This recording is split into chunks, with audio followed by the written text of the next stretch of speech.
So hello and welcome back everyone to this another beautiful wonderful video. We are going to start with this section today. The section is section, प्यारा सा section है हमारा, वो है section 167, that is vacation of office.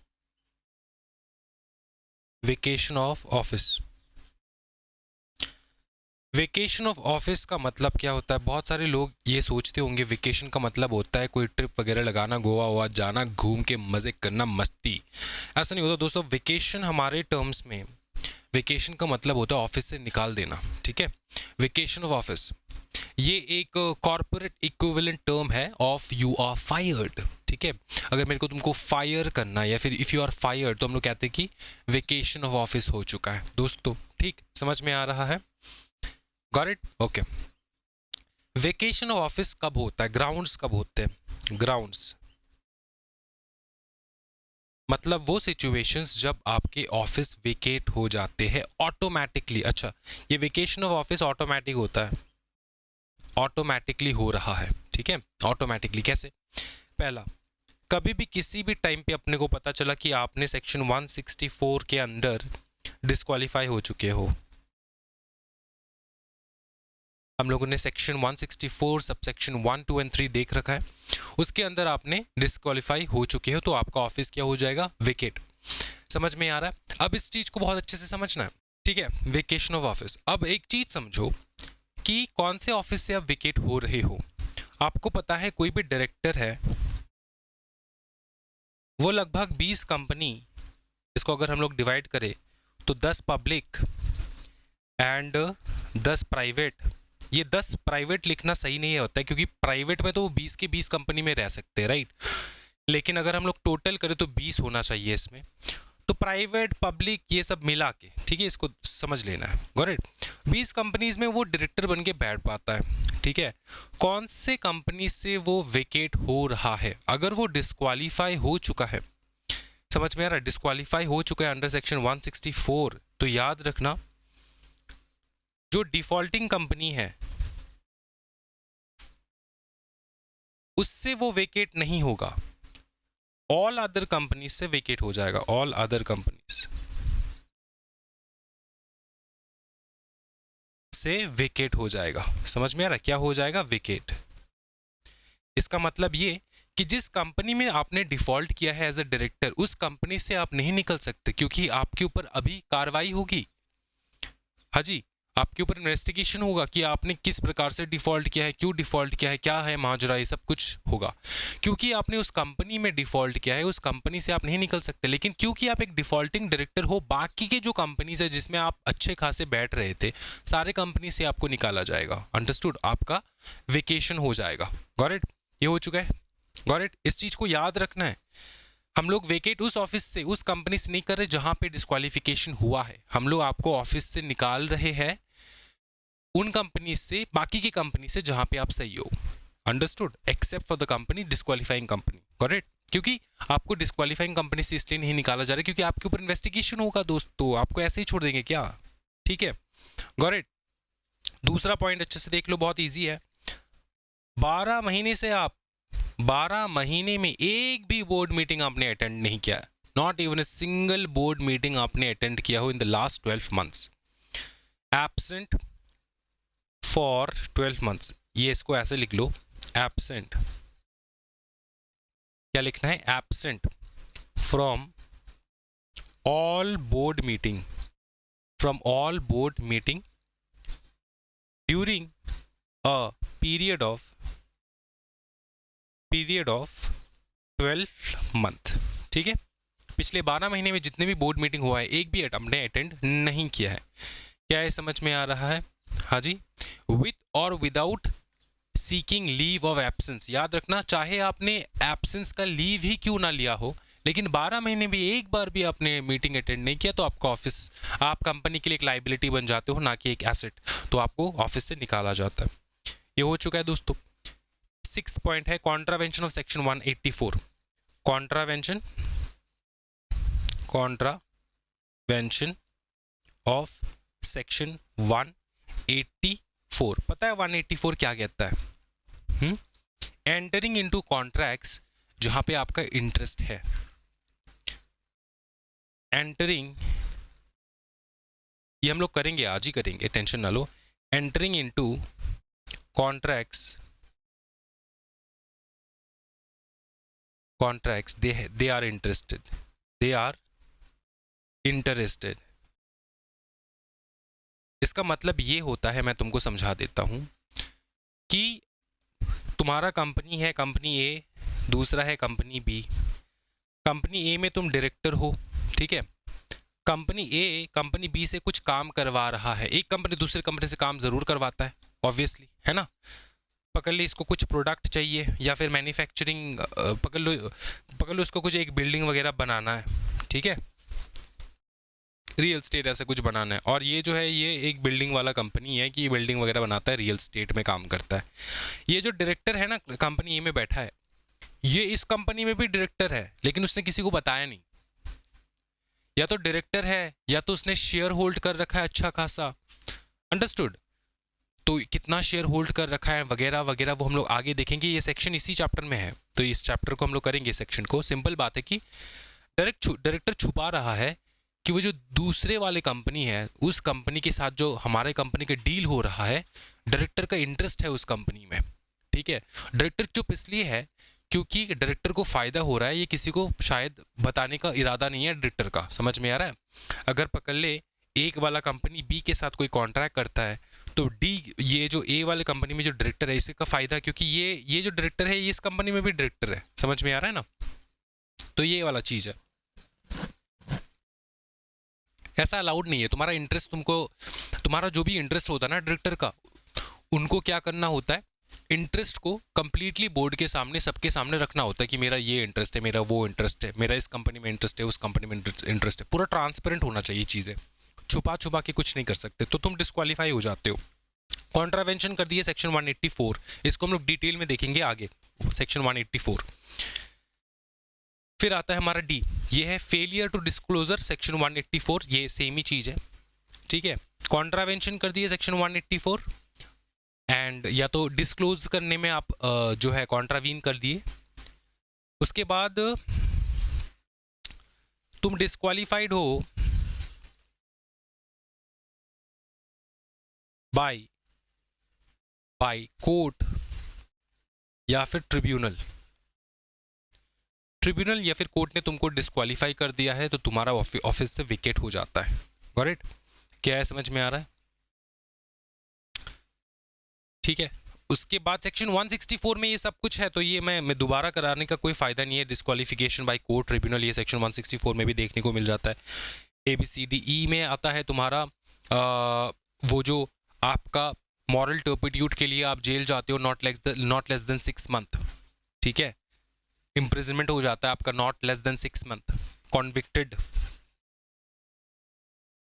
अब convicted हो, imprisonment हो रहा है आपका not less than 6 month.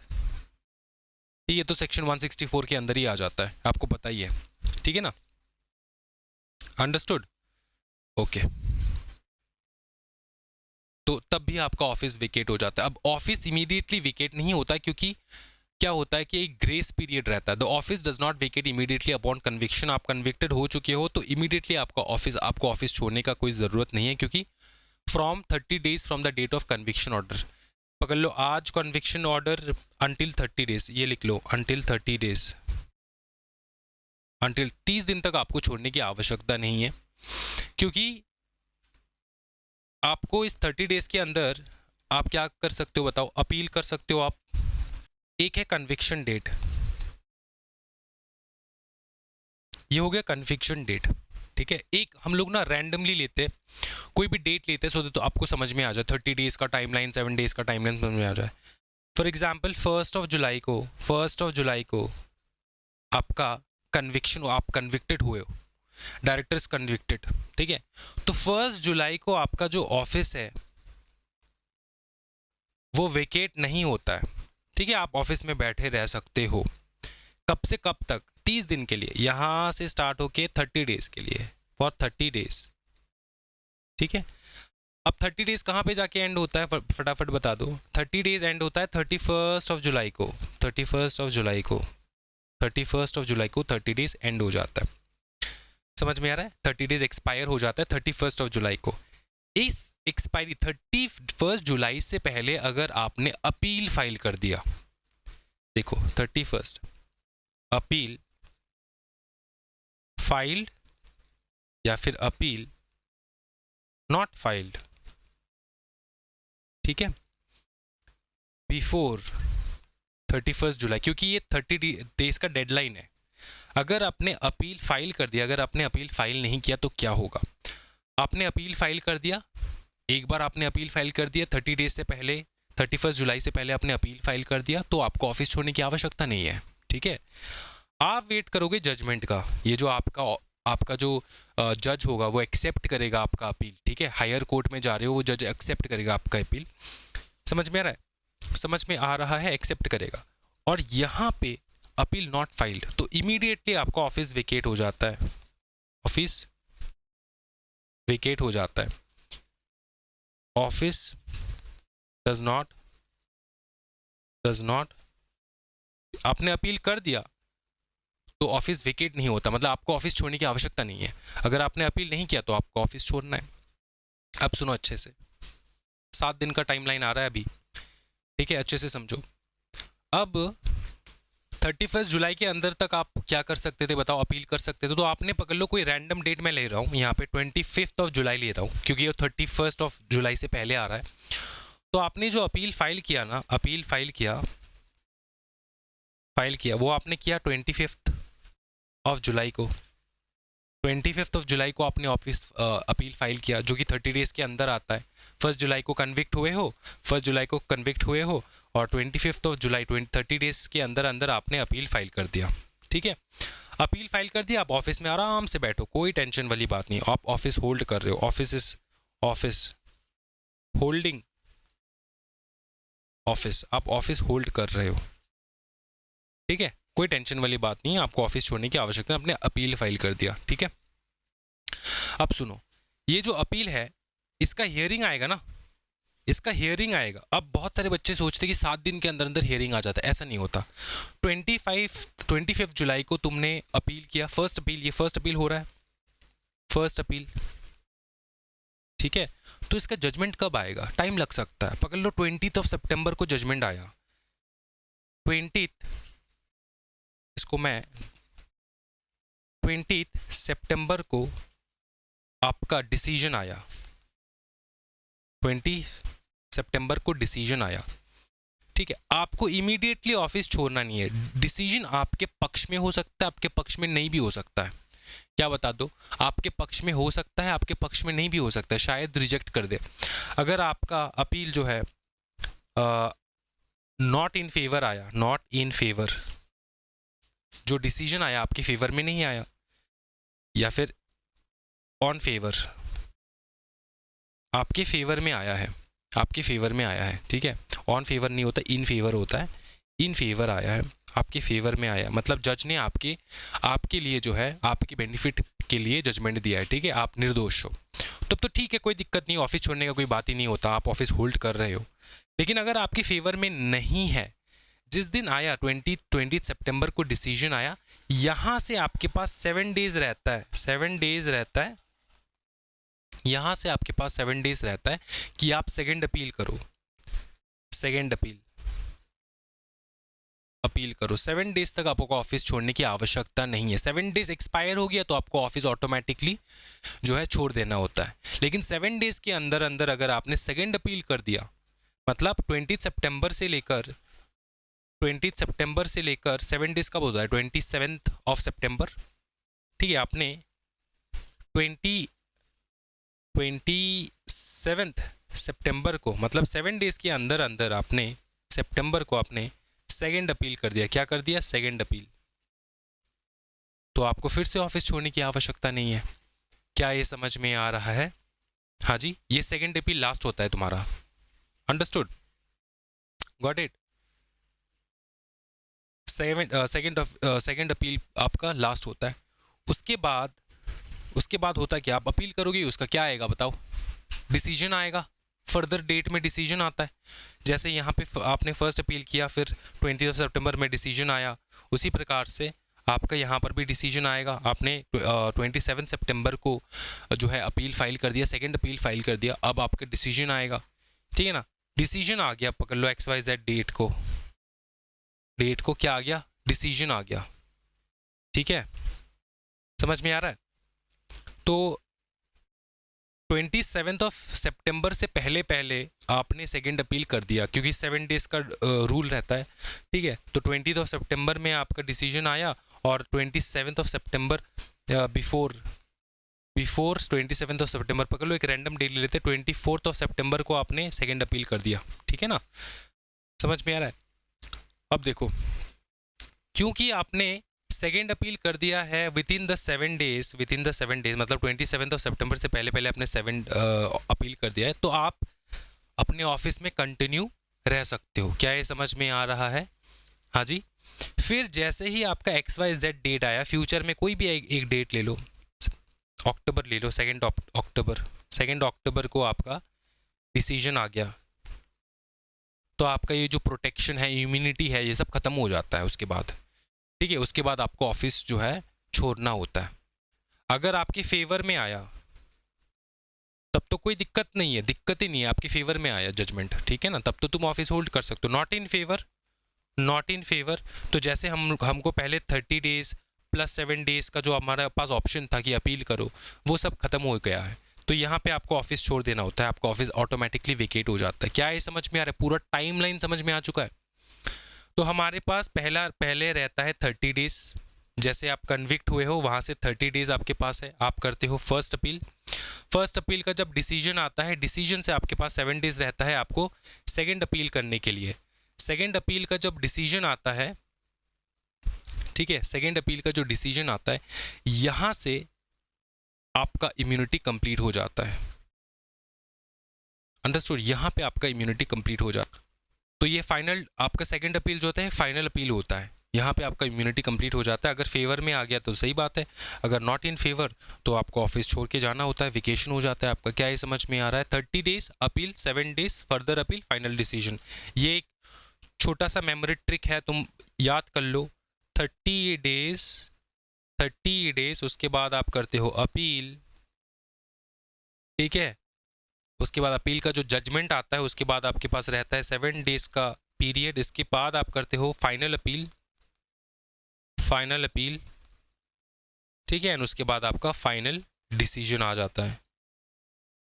Is that clear दोस्तों? आई होप कि मैंने पूरा आपको टाइमलाइन अच्छे से समझा दिया है। Got it? Is that clear? हाँ जी बताओ। Got it? जैसे आपने फाइनल अपील कर दिया, उसके बाद आपका डिसीजन आ गया। जब तक आप डिसीजन नहीं आता तब तक तो ऑफिस में ही बैठे हो, आपको छोड़ने की आवश्यकता नहीं है। आप सितंबर में किए, अक्टूबर में डिसीजन है, तब तक तो ऑफिस में ही हो। अब फाइनल डिसीजन के बाद, क्योंकि सेकंड अपील के बाद कोई अपील होता नहीं है, आप पहला अपील कब करते हो? पकड़ लो आपका डिस्ट्रिक्ट कोर्ट ने जजमेंट सुनाया, तो आप फर्स्ट अपील करोगे हाई कोर्ट में।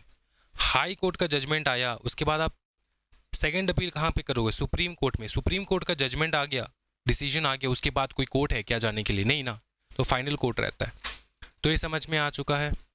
तो इस टाइम पे कन्विक्शन का ये होता है कि अगर आप कन्विक्टेड हो तो इमीडिएटली छोड़ने की आवश्यकता नहीं है। 30 + 7 डेज का आपके पास टाइम लिमिट होता है, आप आराम से रह सकते हो।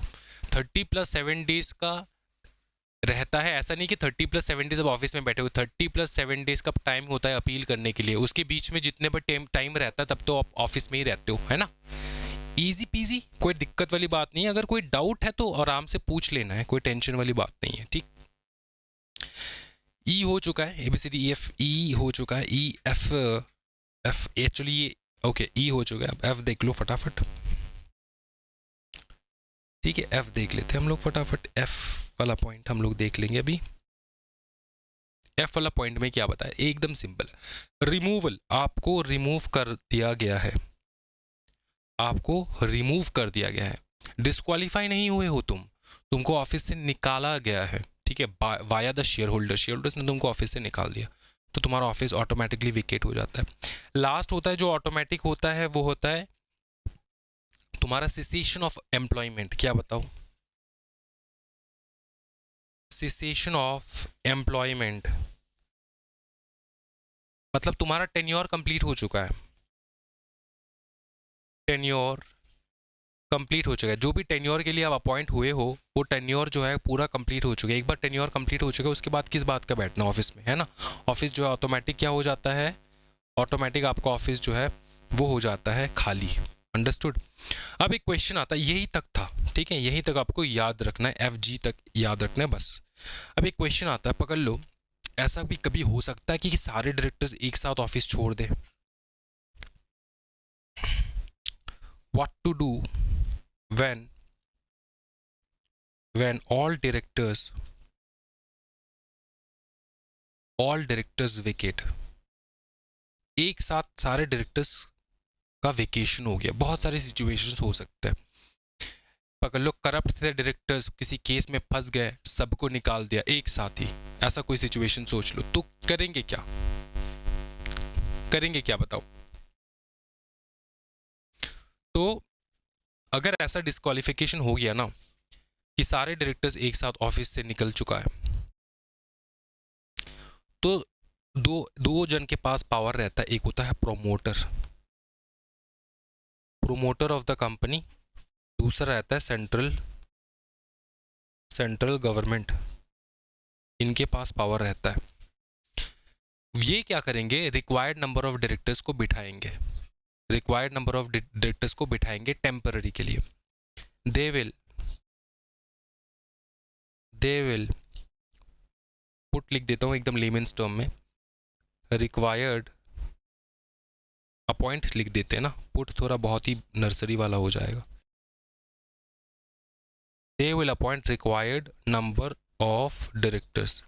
अब याद रखो, प्रोमोटर अगर है तो प्रोमोटर करेगा, प्रोमोटर उस कंपनी में नहीं है तो सेंट्रल गवर्नमेंट। पकड़ लो, प्रोमोटर्स ही डायरेक्टर्स थे तो सारे डायरेक्टर्स तो निकल गए, है ना?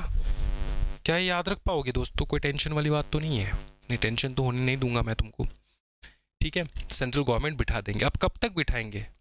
क्योंकि असली मालिक कौन है कंपनी का? असली मालिक है कंपनी का शेयर होल्डर्स। शेयर होल्डर्स बिठाएंगे डायरेक्टर्स को, इनके मर्जी से डायरेक्टर्स बैठते हैं।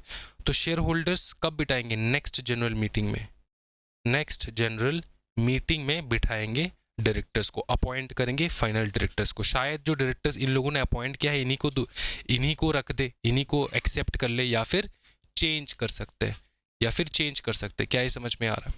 कोई टेंशन वाली बात नहीं है, ठीक? ओके। उसके बाद आपको मैं, आई थिंक इट्स डन, हम लोग फॉर्म नंबर बता देता हूँ मैं। अगर कोई भी ऑफिस वेकेशन हुआ ना डायरेक्टर का, तो आपको फॉर्म फाइल करना होता है, फॉर्म नंबर, ये ई फॉर्म होता है, ई फॉर्म DIR 12 होता है, जो आपको फाइल करना होता है ROC के पास फाइल करना होता है upon the vacation of office.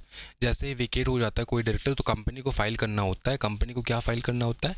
DIR 12 file करना होता है। I hope it is clear, ठीक है? अब एक पेनल्टी याद कर लो, अगर आपका वेकेशन, अगर आपको वेकेट करना है ऑफिस से, लेकिन आप वेकेट नहीं हुए हो, आप ऑफिस में कंटिन्यू कर रहे हो, तो आपको फाइन लग सकता है, 1 लाख से लेकर 5 लाख रुपए तक का फाइन लग सकता है तुम्हारे ऊपर, ठीक है? उस पर्सन के ऊपर, फंक्शनिंग डायरेक्टर के ऊपर फाइन लग सकता है। Is that clear?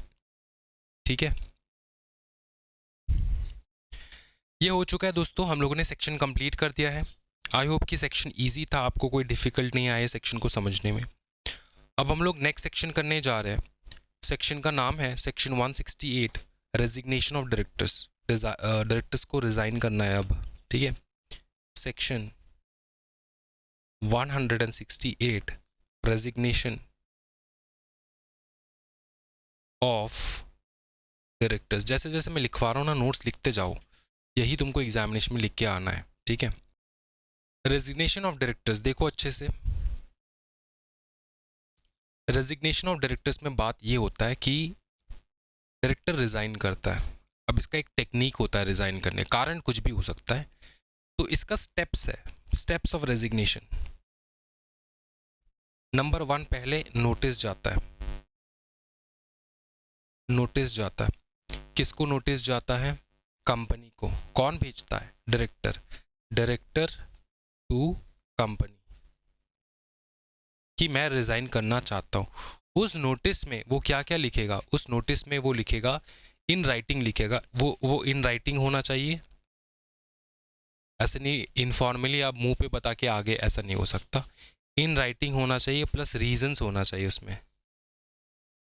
रीजंस होना चाहिए कि क्यों आप छोड़ने जा रहे हो, ठीक है। अब दूसरा, सेकेंड स्टेप होता है बोर्ड विल टेक। बोर्ड क्या करेगा? Board will take note of it. Will take note of it. Note of it कि वो नोट करके लिखेगा, अच्छा चलो ठीक है उसने रिजाइन किया है, ठीक है। तो नोट ऑफ इट का मतलब क्या होता है कि वो करेगा क्या? सिंपल चीज़ है, कंपनी का ड्यूटी ये होता है कि वो आरओसी को बताएगा, आरओसी को बताएगा with in 30 days, with in 1 महीना, मतलब 30 डेज। विद इन 30 डेज जिस दिन उसने रिसीव किया इस प्रकार का नोटिस, बोर्ड बताएगा आरओसी को। क्या ये समझ में आ रहा है? वो भी DIR 12 में, DIR 12 में बताएगा बोर्ड कि भैया अपने ये जो है रिज़ाइन करना चाहता है, ठीक है। प्लस इंफॉर्मेशन दे देगा ऑन वेबसाइट, कंपनी की वेबसाइट पे वो इंफॉर्मेशन अपडेट कर देगा। क्या ये समझ में आ रहा है?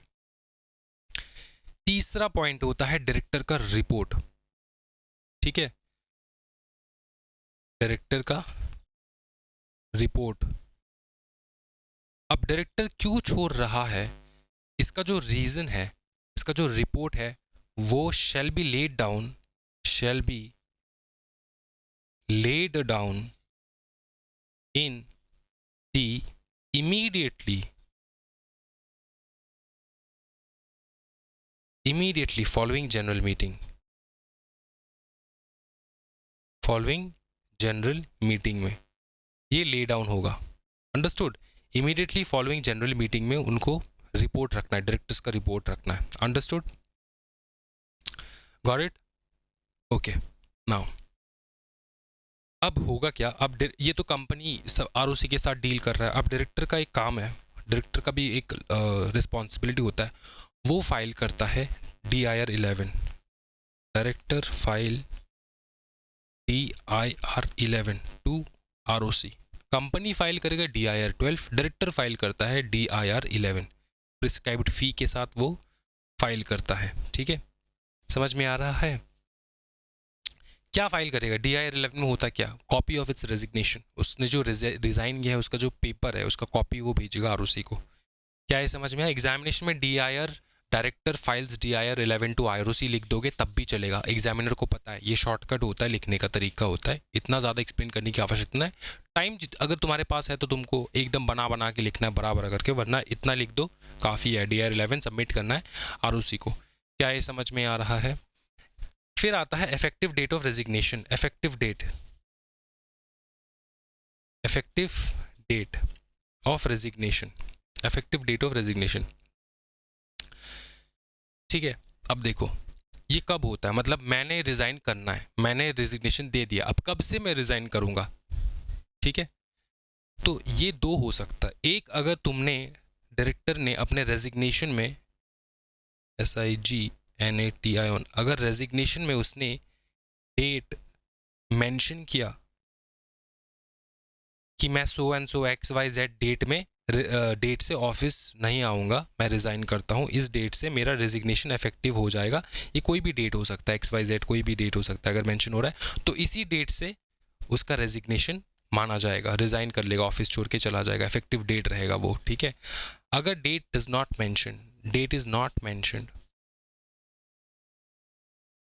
डेट इज़ नॉट मेंशनड, तो डेट कौन सा रहेगा इफेक्टिव डेट? जिस दिन notice received by the company, date on which company received notice, जिस दिन कंपनी ने रिसीव किया नोटिस उस दिन वो इफेक्टिव डेट रहेगा। अगर डेट मेंशन नहीं है उसी दिन से वो डायरेक्टर कंपनी में बैठना नहीं चाहता। Is that clear? Last point जो बहुत एग्जामिनेशन में फेमस है, इसमें आता है एग्जामिनेशन में, वो है कंटिन्यूइंग लाइबिलिटी। याद रखना, कंटिन्यूइंग। बहुत सारे डायरेक्टर्स ऐसे होते हैं जो ना फ्रॉड करके निकल जाते हैं अचानक से, फट कंपनी से ना रिज़ाइन करके निकल जाते हैं क्योंकि उसने फ्रॉड कर रखा है। तो पकड़ लो कोई भी डायरेक्टर है जो 2012 से लेकर 2012 से लेकर 2026 तक अगर एज अ डायरेक्टर बन के बैठा है, बाद में जाके 2030 को पता चला कि इस टेन्योर के दौरान, ड्यूरिंग दिस टेन्योर कुछ फ्रॉड हुआ है कंपनी में, तो इस डायरेक्टर को जिसने रिज़ाइन कर दिया, 2026 को रिज़ाइन कर दिया, इसको हम लोग दोबारा पकड़ेंगे क्योंकि उसके टेन्योर में, ड्यूरिंग हिज टेन्योर उसका वो फ्रॉड हुआ है। तो उसका जो लाइबिलिटी रहता है ना, वो एब्सोल्यूट रहता है, वो कभी ख़त्म नहीं होता। फ्यूचर में किसी भी डेट में 2050 में जाके भी अगर कोई ऐसा सामने आ जाए केस कि पता चले कि 2012 एंड 2026 के दौरान कोई किसी प्रकार का जो है फ्रॉड वगैरह हुआ है, तो उसका लाइबिलिटी वो डायरेक्टर जो है बेयर करेगा हमेशा। Is that clear? Continuing liability रहता है ड्यूरिंग हिज टेन्योर, उसके टेन्योर के दौरान, उसके टेन्योर के दौरान, उसके टेन्योर के बाहर नहीं। अगर पता चला कि 2027 में कोई जो है फ्रॉड हुआ है, तो डायरेक्टर का क्या इसमें कोई रोल नहीं है क्योंकि ये तो 2026 को निकल चुका है, 27 में फ्रॉड हुआ था, है ना। लेकिन ड्यूरिंग इस टेन्योर अगर फ्रॉड हो रहा है तो फ्यूचर में जाके अगर भले ही वो रिजाइन करके निकल जाए, उसको हम लोग पकड़ के लेकर आ सकते हैं। Is that clear? ये बहुत इंपॉर्टेंट पॉइंट होता है, लास्ट वाला पॉइंट, ये लास्ट सबसेक्शन में ये मेंशन्ड है, ये बहुत इंपॉर्टेंट पॉइंट है, इसको याद रखना, एग्जामिनेशन में आ जाता है। नेक्स्ट जो हम लोग टॉपिक देखेंगे वो है हमारा रिमूवल ऑफ डायरेक्टर्स। देखो सेक्शन 169 क्या बताओ?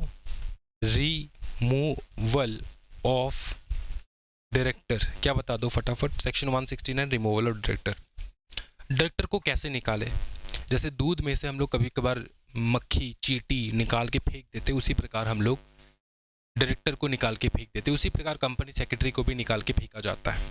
ठीक है, इसमें मैं तुमको बता देता हूँ, तब डरने की आवश्यकता नहीं है, सिर्फ एक OR पास करना होता है, ordinary resolution, ordinary resolution pass करना होता है डायरेक्टर को निकालने के लिए, रिमूव करने के लिए। और ऑर्डिनरी रेजोल्यूशन कहाँ पे? जनरल मीटिंग में पास होगा, सारे मेंबर्स वोट करेंगे, 50 से ज़्यादा वोट मिल गया तुम्हारे अगेंस्ट में तो तुम निकल जाओगे, अब तुमको निकाला जाएगा। क्या है समझ में यार? ऑर्डिनरी रेजोल्यूशन, दूध में से मक्खी निकाल के जैसे फेंका जाता है उसी प्रकार से। ठीक है, ये बहुत सिली वे ऑफ मतलब बहुत ही गरीब way of removing a director. 50% vote से डायरेक्टर निकल जाता है। उसी प्रकार ये जो हमारे चार्टर्ड अकाउंटेंट्स हैं उनको ऐसा नहीं निकाल सकते दोस्तों, सेंट्रल गवर्नमेंट से अप्रूवल लेना होगा, उसके बाद उसको निकाला जा सकता है। क्यों सर इतना भेदभाव क्यों? CS को भी इसी प्रकार से निकालते हैं, OR पास करके फेंक देंगे, ठीक है। लेकिन चार्टर्ड अकाउंटेंट को ऐसे नहीं निकाल सकते हम, क्योंकि वो अकाउंट्स देखता है, कंपनी का पैसे का लेन देन वही देखता है। उसको निकालने का मतलब है कंपनी फ्रॉड कर रहा है कुछ ना कुछ, शायद CA जो है उसको वो रिपोर्टिंग वगैरह कर दे, कंपनी पकड़ा जाए, इसलिए उसको फटाफट निकाल देते हैं कंपनी से। समझ में आ रहा है? इसलिए सेंट्रल गवर्नमेंट कहता है कि CA को ऐसा नहीं निकाल सकते तुम, यही है चीज़, अंडरस्टूड। उसी प्रकार से तुम देखोगे तो कंपनी के KMP में आता है कंपनी सेक्रेटरी, CA की पोजीशन से ऊपर रहता है। समझ में आ रहा है दोस्तों? अच्छा, अब CA CS वाले यहाँ पे झगड़ा नहीं करना है, आराम से करना है, जो फैक्ट है वो फैक्ट है। देखो आराम से देखेंगे हम लोग, रिमूवल ऑफ डायरेक्टर्स ये हो चुका है, ओके। निकालने से पहले डायरेक्टर को ये हमेशा याद रखना, किसी को भी निकाल रहे हो कंपनी से, reasonable opportunity of being heard देना है। क्या मतलब reasonable opportunity of being heard? रॉब देना है उसको।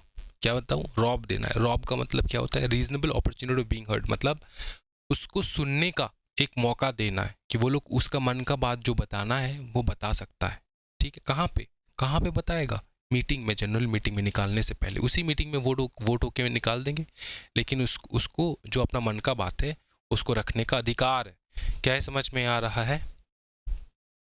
अच्छा, ऐसे कौन से डायरेक्टर हो जैसे ऐसे दूध में से मक्खी नीचे से निकाल के फेंक देते हैं? ऐसे हम लोग नहीं फेंक सकते। कौन से वाले डायरेक्टर? जो ट्रिब्यूनल बिठाता है, ठीक है, एक्सेप्शन है, ट्रिब्यूनल वाला डायरेक्टर जो ट्रिब्यूनल बिठाता है डायरेक्टर तुम्हारे कंपनी में। प्रोपोर्शनल रिप्रेजेंटेशन वाला डायरेक्टर, समझ में आ रहा है? इन डायरेक्टर्स को तुम ऐसे ही फेंक नहीं सकते। अंडरस्टूड? अच्छा, इंडिपेंडेंट डायरेक्टर, इंडिपेंडेंट डायरेक्टर, ठीक है, रीअपॉइंट हुआ है इंडिपेंडेंट डायरेक्टर, पहला टेन्योर कंप्लीट हो चुका है, सेकंड टेन्योर चल रहा है, इसको निकाल के फेंकना है। ओआर नहीं पास कर सकते, एसआर पास करना होता है, एसआर पास करना होता है, स्पेशल रेजोल्यूशन पास करना होता है। तो इन सारे डायरेक्टर्स के ऊपर ये ओआर वाला चक्कर नहीं चलेगा, ठीक है? ओआर से तुम इसको निकाल नहीं सकते। क्या ये समझ में आ रहा है? हाँ जी, क्या है, तुम आराम से कर लोगे? बताओ। अच्छा, इसका स्टेप्स बता देता हूँ मैं, एकदम सिंपल स्टेप है। जैसे हम लोग एकदम, तुमको पता है स्टेप क्या होना चाहिए, तुमको ये पता ही है स्टेप्स निकालने का तरीका। नंबर 1 स्टेप क्या है? एक स्पेशल नोटिस जाएगा, कौन भेजेगा? अब तो डायरेक्टर को निकाल रहे, तो डायरेक्टर नोटिस भेजेगा कंपनी को या फिर कंपनी में नोटिस भेजेगा डायरेक्टर को? बताओ।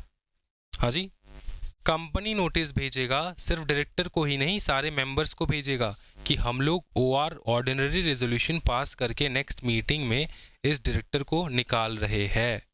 A member must give a special notice proposing the ordinary resolution to remove the director। अब एक चीज समझो, यहाँ पे तुमको एक चीज मैं समझा देता हूँ, ठीक है? बहुत मजा आएगा। बात ये है कि डायरेक्टर को निकालना अगर है तो ये सिर्फ और सिर्फ बोर्ड डिसाइड नहीं करेंगे, मेंबर्स भी डिसाइड कर सकते हैं। मेंबर्स मतलब शेयर होल्डर्स, वो भी कह सकते हैं कि मेरे को ये डायरेक्टर पसंद नहीं है, नेक्स्ट बोर्ड मीटिंग को इसको निकालो, ठीक है? समझ में आ रहा है? नेक्स्ट बोर्ड मीटिंग को इसको निकालो। तो इस प्रकार का स्पेशल नोटिस भेज सकता है मेंबर भेज सकता है इस प्रकार का स्पेशल नोटिस। अंडरस्टूड? प्रपोज करने के लिए किसको भेजेगा? कंपनी को भेजेगा, कंपनी को भेजेगा, बोलेगा कि इस डायरेक्टर को निकालना है, ऑर्डिनरी रेजोल्यूशन पास करके एक स्पेशल नोटिस भेज रहा है मेंबर। तो यहाँ पे कौन भेज रहा है? मेंबर भेज रहा है कंपनी को, ठीक है? ये याद रखियो, ठीक है? हम लोग एकदम वर्स्ट केस सिनेरियो ले रहे हैं, मेंबर भेज रहा है कंपनी को, ठीक है? अब इसी चीज का कॉपी जाएगा डायरेक्टर के पास, कॉपी जाएगा डायरेक्टर के पास कि इस डायरेक्टर का अभी अंत टाइम जो है आने वाला है, इसके अगेंस्ट जो है वोटिंग वगैरह होने वाला है, इसको निकाला जा सकता है। ये हो गया। तीसरा पॉइंट आएगा जहां पे बोर्ड मीटिंग होगा, ठीक है? तो इसमें क्या पास होगा? बीआर पास होगा एट बोर्ड मीटिंग। बीआर मतलब board resolution at board meeting pass होगा। बोर्ड मीटिंग में क्या पास होगा? जनरल मीटिंग का डेट फिक्स होगा कि इस डेट पे हम लोग निकाल देंगे इस वाले डायरेक्टर को, इस डेट को हम लोग निकाल देंगे इस वाले डायरेक्टर को। तो जनरल मीटिंग का डेट फिक्स होगा। क्या ये समझ में आ रहा है? नोटिस जाएगा, जनरल मीटिंग का नोटिस जाता है, 21 डेज का नोटिस जाएगा, ये तो अपने को पता ही है, 21 डेज का नोटिस जाता है जनरल मीटिंग में। क्या ये समझ में आ रहा है? अब डायरेक्टर का रिप्रेजेंटेशन भी होना चाहिए मीटिंग में। मीटिंग में डायरेक्टर का रिप्रेजेंटेशन होगा। रिप्रेजेंटेशन मतलब डायरेक्टर को अगर कुछ बोलना है तो वो बोल पाएगा, ऐसा नहीं कि उसको हम लोग मना कर देंगे। समझ में आ रहा है? अंडरस्टूड? Got it? अच्छा, अगर पकड़ ले डायरेक्टर को, अब देखो मीटिंग बुलाया जाएगा, मेंबर्स बोल रहे हैं, देखो सुनो अच्छे से समझना इसको, मेंबर्स बोल रहे हैं कि उनको निकालना है।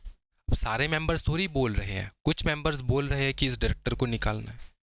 अब वोट कौन करेगा? सारे मेंबर्स करेंगे या फिर कुछ मेंबर्स करेंगे? सारे मेंबर्स करेंगे।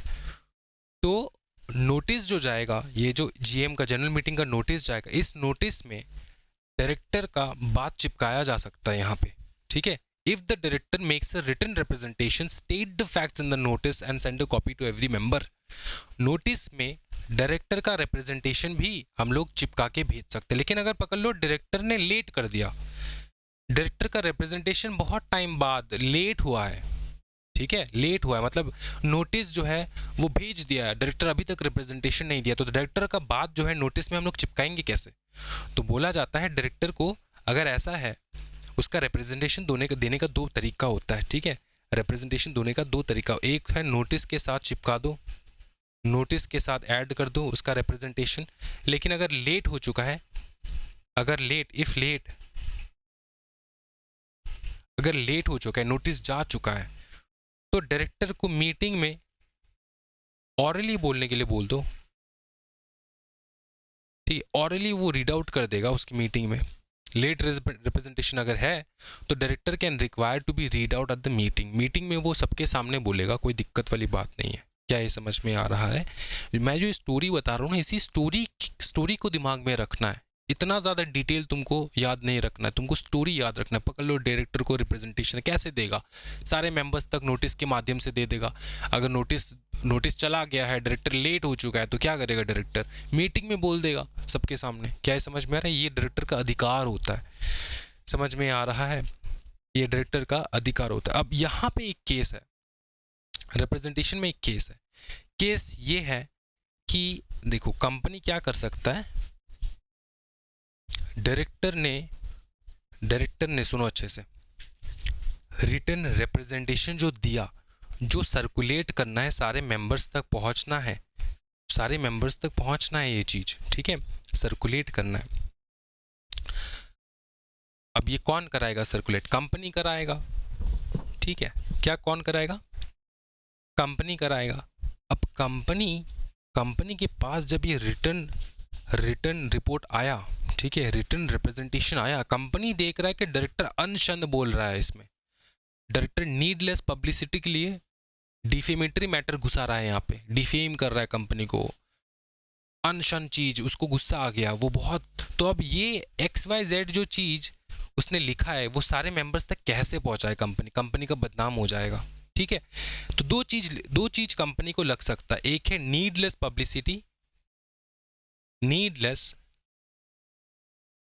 पब्लिसिटी, दूसरा है डिफेमेटरी मैटर। डिफेमेटरी, इसका मतलब ये होता है, एक होता है नीडलेस पब्लिसिटी, दूसरा होता है डिफेमेटरी मैटर। नीडलेस पब्लिसिटी का मतलब अपने ही खुद की पब्लिसिटी के लिए वो अनशन लिख रहा है। दूसरा है डिफेम, कंपनी को डिफेम कर रहा है, अनशन डिफेम, कोई प्रूफ नहीं है, कुछ नहीं, अनशन डिफेम। तो कंपनी को लग सकता है कि यार ये मेंबर्स तक क्यों पहुंचाए हम लोग, उसको मतलब बोलने क्यों दे इन सारे मैटर्स में। तो कंपनी डिसाइड नहीं करेगा कि ये डायरेक्टर बोल सकता है भी या ना बोले।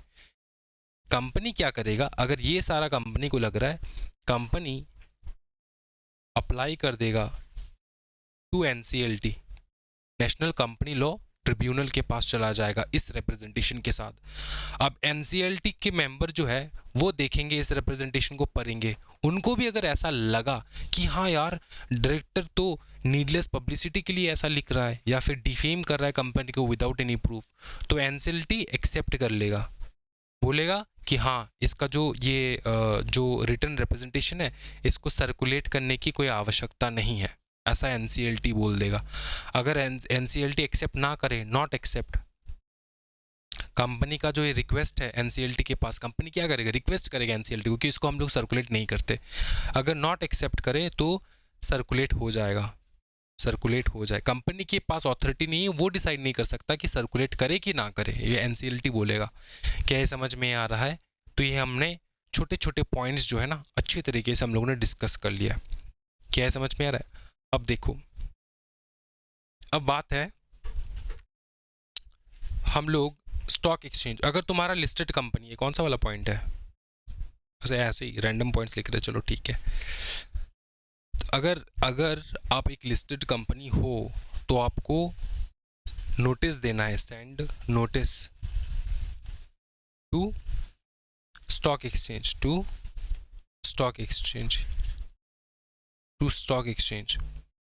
within 24 hours of the event मतलब क्या, डायरेक्टर को निकाला गया है 24 आवर्स के अंदर, ठीक है। जनरल मीटिंग होगा, ये सब कुछ होने के बाद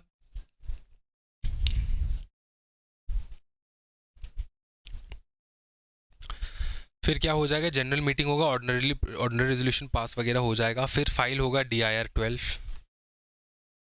DIR 12 होगा, ROC के पास फाइल होगा, जो कि कौन फाइल करेगा, कंपनी फाइल करेगा, ठीक है, कंपनी फाइल करेगा। इस केस में DIR 11 पास करने की आवश्यकता नहीं है, क्योंकि ये रेजिग्नेशन नहीं है, ये रिमूवल है, डायरेक्टर अपनी मर्जी से नहीं जा रहा है, कंपनी निकाल रहा है इसको, ठीक है। तो ये DIR 12 फाइल हो जाएगा 30 डेज के अंदर, ठीक है, 30 डेज के अंदर DIR 12 फाइल हो जाएगा। Is that clear? I think I am making very clear sense of it. कोई दिक्कत वाली बात तो हो नहीं है ना? दिक्कत है क्या? कोई दिक्कत तो नहीं होना चाहिए आपको।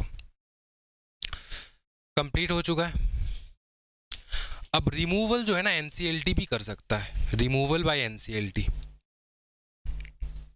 इसको हम लोग थोड़ा ऊपर से करते हैं, कहा गया ये रेजिग्नेशन है, ये कहा गया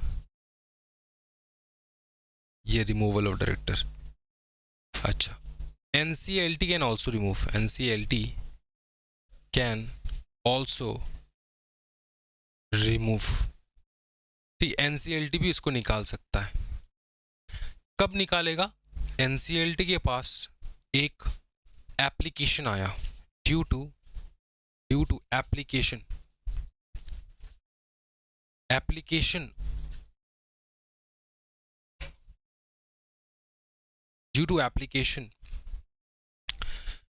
application under operation and mismanagement.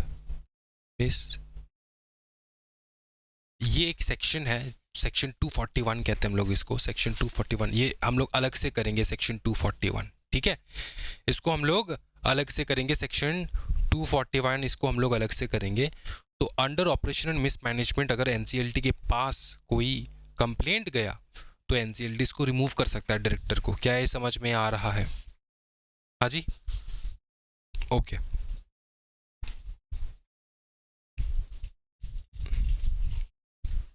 बहुत बढ़िया।